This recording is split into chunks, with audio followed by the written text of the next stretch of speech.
சென்னை அடுத்த பொன்னேரி ஆதித்தனார் அரங்கத்தில் கடந்த மே 1ஆம் தேதி மாநில அளவிலான பாக்ஸிங் போட்டிகள் நடைபெற்றது. இதில் கோயம்பேடு எலைட் பாக்ஸிங் கிளப் சார்பில் கிளப் கோச்சர் சுதாகர் தலைமையில் பல்வேறு பிரிவில் வீரர்கள் பங்கேற்றனர். ஒட்டுமொத்தமாக 4 தங்கம், 6 வெள்ளி, 4 வெண்கல பதக்கத்தை வென்று ஓவரால் சாம்பியன் ஆனது எலைட் பாக்ஸிங் கிளப்.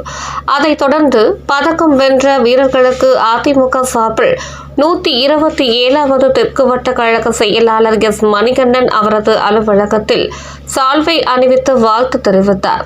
இதில் மாவட்ட வழக்கறிஞர் பிரிவு துணை செயலாளர் ஏ. சார்லஸ், இளைஞர் அணி பகுதி துணை செயலாளர் எம். கோகுல், அம்மா பேரவை வட்ட துணை செயலாளர் வி. விக்னேஷ், பாசறை தகுதி துணை செயலாளர் கே. தினேஷ், வட்ட இளைஞர் அணி இணை செயலாளர் பிரமோத் உள்ளிட்ட பலர் கலந்து கொண்டனர்.